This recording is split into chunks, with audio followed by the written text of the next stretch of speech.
Hello friends, welcome back on my YouTube channel Devbhoomi Himachal. तो जैसा कि आपको मेरे टाइटल से पता चल ही गया होगा कि आज हम किस बारे में बात करने वाले हैं। तो आज का ये टॉपिक बहुत इंपॉर्टेंट होने वाला है, स्पेशली उन स्टूडेंट्स के लिए जो अभी अपनी ग्रेजुएशंस कंप्लीट कर रहे हैं और मतलब करने ही वाले हैं, जिनके आजकल एग्जाम्स चले हैं। तो वो बच्चे इस बात के लिए बहुत कंफ्यूज हैं कि अब उनको अपनी ग्रेजुएशंस के बाद क्या करना चाहिए। देखिए, हमारे सामने सबसे बड़ा सवाल ग्रेजुएशन के बाद यही खड़ा हो जाता है कि अब हम आगे क्या करें, बीएड करें या मास्टर्स करें। तो कुछ स्टूडेंट्स जो है वो बीएड करने चले जाते हैं, तो कुछ अपनी मास्टर्स को कंप्लीट करने के लिए चले जाते हैं। लेकिन कुछ स्टूडेंट्स जो है वो बहुत कंफ्यूज रहते हैं, उन्हें कोई गाइड करने वाला नहीं होता है कि उन्हें बीएड पहले करनी चाहिए या एमए पहले करनी चाहिए। तो इसी बात को लेकर आज मैं आपके सामने आई हूँ कि चलिए कुछ सजेशंस मैं आपको देती हूँ। अगर आपको अच्छे लगेंगे तो आप ज़रूर कीजिए, जो भी आपको अच्छा लगेगा। तो सबसे पहले मैं आपको बता देती हूँ कि आपका जिस चीज़ में इंटरेस्ट है, अगर आपने जो अपना गोल सेट किया हुआ है, अगर आपके गोल क्लियर हैं तो आपको जो भी अच्छा लग रहा है आप उस तरफ जाइए। अगर आप प्रोफेसर बनना चाहते हैं और अगर आपको वही अच्छा लगता है, आपको छोटे बच्चों को पढ़ाना नहीं पसंद, तो आप एमए कर सकते हैं। और यदि आपको जो है आपका पैशन ही टीचिंग है, आप छोटे बच्चों को पढ़ाने में बहुत इंटरेस्ट लेते हैं, आपकी हॉबी है, आपको अच्छा लगता है, तो मैं आपको बता देती हूँ कि अपनी टीचिंग स्किल्स को और इम्प्रूव करने के लिए आपके लिए सबसे बेस्ट ऑप्शन रहेगा आप बीएड कीजिए। क्योंकि देखिए, एमए का क्या रहता है कि एमए जो है हम एचपीयू से प्राइवेट भी कर लेते हैं, प्राइवेट ऑप्शन एमए का है। बट जो बीएड है वो हम प्राइवेट नहीं कर पाते हैं, वो हमें रेगुलर ही करनी पड़ती है। तो बेटर होगा कि अगर आप ग्रेजुएशन के बाद बीएड पहले कर लें तो ज़्यादा अच्छा रहेगा, क्योंकि उसके बाद आपको पता भी चल जाता है कि आप कितने पानी में हैं, आपका लेवल क्या है और अब आपको आगे क्या करना चाहिए। थोड़ी मैच्योरिटी भी आ जाती है। तो आप पहले बीएड कर सकते हैं। और मैं आपको बता देती हूँ कि जिन स्टूडेंट्स का पैशन ही टीचिंग है, उन्हें तो बीएड ही करनी चाहिए। क्योंकि बीएड में जो है ना, हम बहुत सारी चीज़ें सीखते हैं। बीएड एक ऐसा प्लेटफॉर्म है जहां आप अपनी टीचिंग स्किल्स को और इम्प्रूव कर सकते हैं, आप अपने कैरेक्टर को और अच्छे से बिल्ड कर सकते हैं। तो आपको बीएड ही अवश्य करनी चाहिए। और बीएड का आपका, जैसा कि आपको पता भी होगा शायद, कि एचपीयू ने जो है वो बीएड एंट्रांस के लिए और मास्टर्स के लिए जो है एंट्रांस की नोटिफिकेशंस जारी कर दी है, जो कि आई थिंक नेक्स्ट मंथ तक है। हाँ, 6/5 तक जो है वो बीएड की डेट है और 1 तारीख तक जो है वो मास्टर्स की है। तो आप जिन्होंने अभी तक अपना फॉर्म फिल नहीं किया है वो जल्दी से जाइए और अपना फॉर्म फिल कीजिए। और आपका कन्फ्यूज़न आई थिंक दूर हो गया होगा कि आपको पहले क्या करना चाहिए। अगर आपको टीचिंग में जाना है तो आप बीएड कीजिए, टीचिंग में जाने के लिए आप मास्टर्स भी कर सकते हैं, ऐसी बात नहीं है। बट हाँ, अगर आप नेट सेट के लिए या पीएचडी का सोच रहे हैं तो आप एमए ही कीजिए, तो आपको बीएड करने का कोई फ़ायदा नहीं है। बट बीएड में ऐसा होता है कि अगर आप बीएड पहले कर लेते हैं तो आपके लिए जो है अपॉर्चुनिटीज़ ज़्यादा मिलने लग जाती हैं, आपके लिए ज़्यादा स्कोप्स खुल जाती हैं। जैसे बीएड करने के बाद आप टैट क्वालिफाई कर सकते हैं और उसके बाद आप कमीशन की तैयारी कर सकते हैं, एचपी कमीशन की तैयारी कर सकते हैं, या फिर आप सी टैट क्वालिफाई करके आप केवीएस के लिए एग्ज़ाम, केवीएस के जो निकलते हैं उनके लिए आप दे सकते हैं। तो बीएड करने के बाद आपके पास बहुत सारी अपॉर्चुनिटीज़ खुल जाती हैं। और एमए करके आई थिंक उतना ज़्यादा स्कोप नहीं होता है आगे, और इसलिए आपको बीएड पहले करनी चाहिए।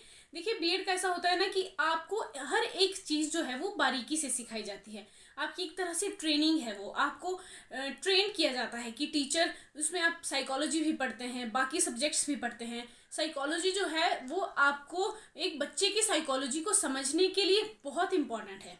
अगर आप साइकोलॉजी नहीं पढ़ेंगे, आपको समझ नहीं होगी, तो आप बच्चा उस वक्त क्या सोच रहा है, उसको कैसे समझ आ रहा है, उसको कैसे समझाना चाहिए, वो चीज़ें आपके अंदर नहीं आएंगी।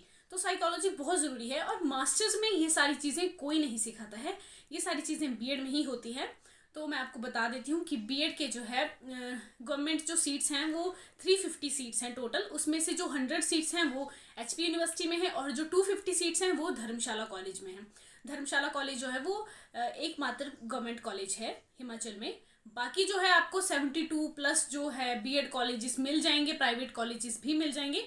और ऐसा नहीं है, बहुत अच्छे कॉलेजेस हैं, अच्छी पढ़ाई है। ऐसा नहीं है कि गवर्नमेंट कॉलेज में ही अच्छी होती है, प्राइवेट में नहीं होती, ऐसा कुछ भी नहीं है। हर कॉलेज अच्छा होता है, बस आपका लेवल क्या है वो आप अब अपने लेवल पे कर सकते हैं। तो बीएड ही मेरे हिसाब से तो आपको बीएड ही करनी चाहिए पहले। एंट्रेंस अभी आ रहा है, जिसने नहीं भरा है वो जाके भर लीजिए और अगर आपको फॉर्म फिल करना नहीं आता है तो मुझे कमेंट सेक्शन में बताइएगा, मैं इसके लिए आपके लिए एक और वीडियो लेकर आऊँगी। और अगर आप बीएड एंट्रेंस की तैयारी करना चाहते हैं, आप क्रैक करना चाहते हैं, तो आप मुझे कमेंट सेक्शन में ज़रूर बताइएगा और मैं जितना हो सकता है मैं आपकी हेल्प करूँगी। आपके लिए प्रीवियस ईयर्स के क्वेश्चन पेपर लेकर आऊँगी, आपको एक प्रॉपर स्ट्रेटेजी बताऊँगी कि किस तरह से पढ़ना है और क्या क्या चीज़ें पढ़नी हैं। तो बीएड का सिलेबस अगर मैं आपको बताऊँ तो बीएड में देखिए आपको जनरल अवेयरनेस के 30 क्वेश्चन आएंगे, 30 मार्क्स के। ठीक है, एक एक नंबर का एक एक क्वेश्चन होगा, जिसमें आपको मेनली एचपी और इंडिया जीके आएंगे, हो गए 30 मार्क्स। और उसके बाद आपको लैंग्वेज एंड कंप्रहेंशन के आएंगे 40 क्वेश्चंस। 40 क्वेश्चंस कैसे कैसे आएंगे, 20 इंग्लिश के और 20 हिंदी के, 40 ये हो गए। ठीक है, उसके बाद आपको रीजनिंग आएगी, रीजनिंग भी आपको 20 मार्क्स की मिलेगी। और उसके बाद knowledge of national commission and committees of education, ये भी आपको 20 क्वेश्चंस आएंगे। ये बहुत इंपॉर्टेंट रोल प्ले करते हैं। तो आपको knowledge of national commission and committees on education, देखिए जो जो भी एजुकेशन पे कमेटीज बनी हैं, जो जो भी कमीशन बनाए गए हैं, उनको अच्छे से प्रिपेयर करके जाइएगा। 20 क्वेश्चंस वहाँ से आते हैं। और फिफ्थ है आपका टीचिंग एप्टीट्यूड एंड एटीट्यूड, इसके भी आपको 40 क्वेश्चंस मिलते हैं। देखिए टीचिंग एप्टीट्यूड एंड एप्टीट्यूड जो है वो बहुत ही एक इम्पॉर्टेंट रोल प्ले करता है इस एंट्रेंस में, और ये चेक करता है कि आप एज द टीचर कैसे बच्चों के साथ ट्रीट करेंगे, क्या सोचते हैं, क्या बच्चों के लिए कर सकते हैं। इसमें मतलब आपकी कॉमन सेंस बेस्ड क्वेश्चंस होते हैं, आपको बुक में कहीं वो क्वेश्चंस नहीं मिलेंगे जो इस 40 मार्क्स में आएंगे।